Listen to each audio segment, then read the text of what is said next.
Guys ഇന്ന് കുറച്ച് കൊഴുവ കിട്ടിയായിരുന്നേ. അപ്പോൾ കൊഴുവ ഒന്ന് വറ്റിച്ച് വെക്കാനായിട്ട് ഏട്ടൻ പറഞ്ഞു. അങ്ങനെ വറ്റിച്ച് വെക്കാൻ പോവാണേ.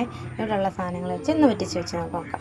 അതിനായിട്ട് ഞാൻ തക്കാളി എടുത്തിട്ടുണ്ട്, കുടമ്പുളി എടുത്തിട്ടുണ്ട്. തക്കാളി ഇവിടെ ഇല്ല, അതിനോട് കുടമ്പുളി എടുത്ത്. പിന്നെ ഞാൻ അരപ്പ് ഉണ്ടാക്കി വെച്ചിട്ടുണ്ട്, കണ്ടോ. തേങ്ങയും ഇച്ചിരി മഞ്ഞൾപ്പൊടിയും മുളക് പൊടിയും പിന്നെ പെരുംജീരകം, പിന്നെ 2 പച്ചമുളക്, വെളുത്തുള്ളി, ഇഞ്ചിയൊക്കെ ഇട്ടിട്ട് അരപ്പ് തയ്യാറാക്കി. അപ്പോൾ നമുക്കിതെങ്ങനെയാണെന്ന് വെക്കുന്നത് നോക്കാം. ഓക്കെ, നമ്മളിതേ പാത്രത്തിൽ വെളിച്ചെണ്ണ ഒഴിച്ച് കടുക് പൊട്ടിക്കുന്നുണ്ട്. കടുക് പൊട്ടുകയാണ് കേട്ടോ, കണ്ടോ.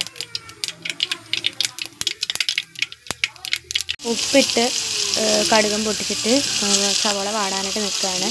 അപ്പോൾ ഉപ്പിട്ട് എളുപ്പം സവോള വാടിക്കിട്ടും കേട്ടോ. ഒരു കുറച്ച് വാടിക്കിട്ടിയാൽ മതി. വാടിക്കഴിഞ്ഞാൽ നമുക്ക് അടുത്ത ഐറ്റംസ് ഇടാം. ഉള്ളത് വെച്ചാണ് കേട്ടോ നമ്മളിടുന്നത്. തക്കാളിയും ഇതൊന്നും ഇല്ലായിരുന്നു, തക്കാളിയും കൂടി ഇട്ടിട്ടാണ് ഞാൻ വെക്കുന്നത്. അപ്പോൾ ഇതൊന്ന് വാടിയെന്ന് തോന്നുന്നു, നമുക്ക് ഐറ്റം ഇടാം കേട്ടോ. വാടി വന്നിട്ടുണ്ട്. മുളക് പൊടി ഇട്ട് കുറച്ച് മഞ്ഞൾപ്പൊടിയും നമ്മൾ ഇട്ടിട്ടുണ്ട്. ഉണ്ടോ, ഇനി ഇതിലേക്ക് നമ്മുടെ ഐറ്റംസ് നമുക്ക് ഇട്ട് കൊടുക്കാം. എന്നൊന്നും അറിയത്തില്ല, ഞാൻ തേങ്ങാപ്പീരയൊക്കെ ഇട്ട് വെച്ചിട്ടിട്ട് ഏട്ടൻ പറഞ്ഞിട്ട് വെച്ചതാണ്. ഒളിഞ്ഞു പോയാൽ ഏട്ടൻ്റെ കയ്യിരിക്കുന്ന ചീത്ത മുഴുവൻ എനിക്ക് കേൾക്കും. അതുകൊണ്ട് കറി തിളയ്ക്കുന്നേ ഉള്ളൂ. എങ്ങനെ ഉണ്ടാവുമെന്ന് നമുക്ക് നോക്കാം കേട്ടോ. ഗ്യാസ് ഇച്ചിരി കൂട്ടി വെക്കാം. ഓക്കെ, കറി എളുപ്പം തിളക്കട്ടെ. അപ്പോൾ ഇത്രയേ ഉള്ളൂ. വീട്ടിൽ നമ്മുടെ കയ്യിലുള്ള സാധനം വെച്ച് എങ്ങനെ മീൻകറി ഉണ്ടാക്കുക എന്നുള്ളത് ചെറിയ ഐറ്റംസ് ഇട്ട് വെച്ച കറിയാണ്.